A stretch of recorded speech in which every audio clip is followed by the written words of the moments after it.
Good morning, students. Myself, Ravinder Singh, your social science teacher. आज हम class 9th के economics a text book of class 9th का chapter number 1 village of Palampur, a story of village of Palampur के बारे में discuss करेंगे। इस chapter में, इस बुक में हम जो पढ़ेंगे, क्योंकि ये आपके लिए नया सब्जेक्ट है, इसमें 4 चैप्टर्स आपके लिए दिए हैं। जिसमें पहला है स्टोरी ऑफ विलेज पालमपुर, जिसमें एक इमेजिनरी विलेज के बारे में डिस्कस करेंगे। दूसरा है पीपल एज ए रिसोर्स, क्योंकि आप लोग भी एक रिसोर्स हैं। यदि जितना अच्छा पढ़ाई करेंगे, जितना वेल एजुकेशन और वेल एजुकेटेड आप होंगे, उतना आपका देश डेवलपमेंट करेगा। तो पीपल एज ए रिसोर्स यानी कि एजुकेशन और उससे रिलेटेड चीज़ों के बारे में डिस्कस करेंगे।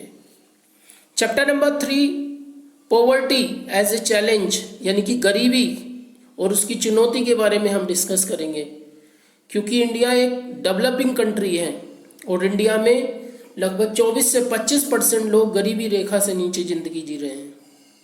तो हमारा देश में गरीबी क्यों है, गरीबी के मेन कारण क्या हैं, गरीबी को हम कैसे दूर कर सकते हैं, और उससे रिलेटेड चीज़ें हम poverty as a challenge chapter number 3 में पढ़ेंगे। चैप्टर नंबर 4 है फूड सिक्योरिटी इन इंडिया। जब इंडिया आज़ाद हुआ 1947 में, तो इंडिया में सबसे बड़ी दिक्कत फूड प्रॉब्लम थी, यानी कि खाद्यान्न समस्या थी। जैसे जैसे टाइम पीरियड गुजरा, प्रोडक्शन में बढ़ोतरी हुई, लेकिन उतनी नहीं हुई जितनी हमारी डिमांड थी, जितनी हमारे लोगों की ज़रूरत थी। तो इस चैप्टर में हम पढ़ेंगे कि हमारे खाद्यान्न को कैसे हम प्रोड्यूस करते हैं, हम कैसे बढ़ा सकते हैं, पब्लिक डिस्ट्रीब्यूशन सिस्टम का क्या काम है, FCI food corporation of India का क्या काम है, और एफसीआई क्या काम करती है। तो इस तरह से हम इस बुक में आपकी जो 9th क्लास की economics text book for class 9th जो दी है, इसमें ये चारों चैप्टर्स दिए हैं, इसके बारे में डिस्कस करेंगे। नाउ अब हम चैप्टर नंबर 1 यानी कि जो स्टोरी ऑफ विलेज पालमपुर है, इसके बारे में डिस्कस करते हैं। और वीडियोस के नोटिफिकेशन के लिए चैनल को सब्सक्राइब करें तथा बेल आइकन दबाएं। Now let's start the chapter. Actually ये इमेजिनरी विलेज है जिसका नाम पालमपुर दिया है। ये इस आपकी बुक के लास्ट में डीप में यदि आप पढ़ेंगे तो आप देखेंगे कि अपने उत्तर प्रदेश का बुलंदशहर, जो जिला बुलंदशहर है, उसका एक विलेज कि इमेजिनरी विलेज में फॉरवर्ड करके, उसे फॉर्मेट करके, उसे नाम दे करके उसको रिप्रेजेंट किया गया है। ये जो विलेज है, जो विलेज पालमपुर है, ये दो एक बड़े विलेज से कनेक्ट किया गया है इसको, जिसका नाम यहाँ पे आपकी बुक में दिया हुआ है, और एक टाउन है जिसका भी नाम दिया है रायगंज एंड शाहपुर।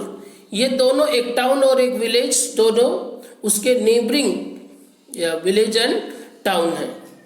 इसके बाद वो विलेज, जो इमेजिनरी विलेज दिया है, वो वेल कनेक्टेड है, उसमें रोड्स हैं, प्रॉपरली ट्रांसपोर्टेशन दिया है, अच्छी तरह से प्रोडक्शन है, सारी चीज़ों को इसमें इंडिकेट किया गया है। इसमें जो दिया है, अगला जो पेज नंबर 2 है आपका, ऑर्गेनाइजेशन ऑफ प्रोडक्शन। इसमें लैंड, लेबर, फिजिकल कैपिटल यानी कि 3 फैक्टर्स दिए हुए हैं। पहला लैंड, लैंड मतलब ज़मीन जहाँ पे फैक्ट्री बनती है, जहाँ पे एरिया प्रोड्यूस करने के लिए जगह देखी जाती है। लेबर, वर्कर्स जो इसमें काम करते हैं, they are known as workers. और तीसरा है फिजिकल कैपिटल। फिजिकल कैपिटल वो कैपिटल होती है जो हमारे लिए जरूरी है प्रोडक्शन के लिए, just like tools, machines, buildings etcetera. Even यहाँ तक कि raw material can be counted in it. तो इस तरह से 3 फैक्टर्स हैं जो हमारे प्रोडक्शन को बताते हैं। वो है हमारा लैंड, लेबर और फिजिकल कैपिटल। यहाँ पे एक क्वेश्चन दिया हुआ है, फिक्स्ड कैपिटल और वर्किंग कैपिटल में क्या अंतर है। फिक्स कैपिटल आपको लैंड, लेबर, टूल्स, मशीन्स, ये सारी चीजें आती हैं। इन सारी चीजों का कॉम्बिनेशन फिक्स्ड कैपिटल की कैटेगरी में इंडिकेट होता है। जबकि वर्किंग कैपिटल जितने भी ह्यूमन बींग्स और वर्कर्स जो उसमें काम कर रहे हैं, they are known as working capital. चाहे वो स्किल्ड वर्कर हो, चाहे वो नॉन स्किल्ड वर्कर हो, all are counted as a working capital. Next point इस इसमें दिया हुआ है कि फिक्स कैपिटल, लैंड को फिक्स कैपिटल माना जाता है क्योंकि land can not be increased, लेकिन इसमें प्रोडक्शन इंक्रीज किया जा सकता है बस, क्योंकि अर्थ का जो टोटल एरिया है it will remain as it is, बस इसमें प्रोडक्शन को हमें इंक्रीज कर सकते हैं। तो यहां पे दिया हुआ है, is there a way one can grow more from the same land? Yes, more crops can be grown on a same land. एक ही जमीन से ज्यादा क्रॉप्स ली जा सकती हैं, जिसको हम मल्टीपल क्रॉपिंग का नाम देते हैं।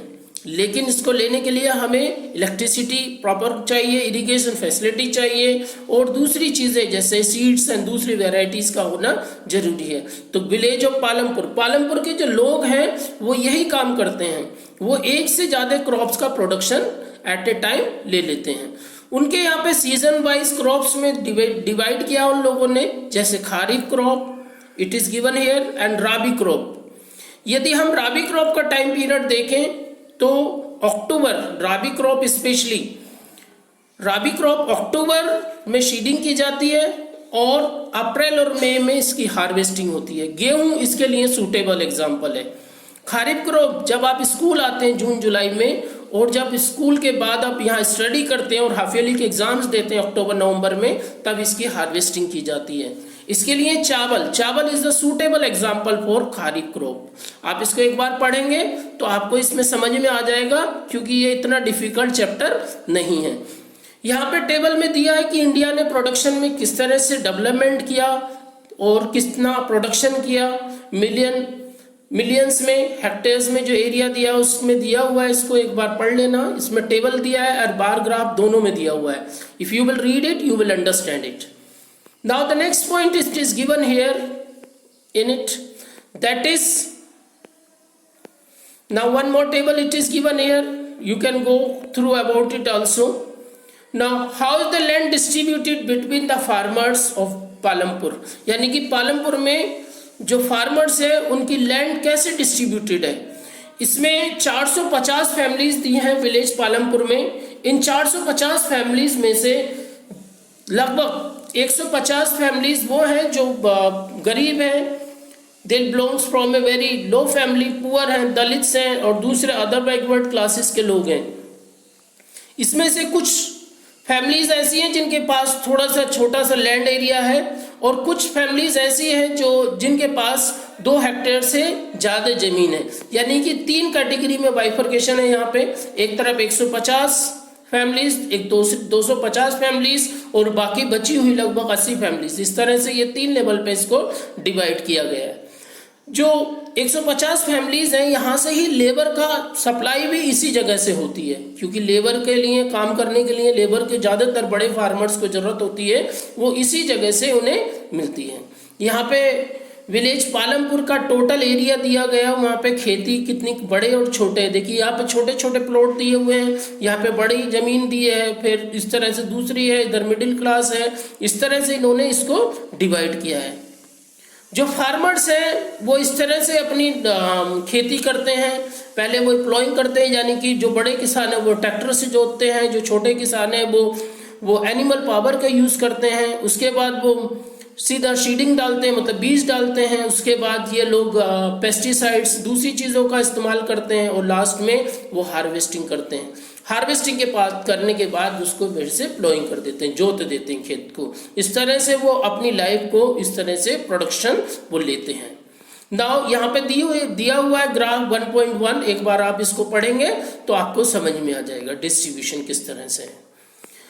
नाउ वीडियो बड़ी हो सकती थी, इसलिए मैं इस वीडियो को यहीं रोकता हूँ। बाकी चीज़ें मैं अगली वीडियो में डिस्कस करेंगे। Thank you and have a nice day.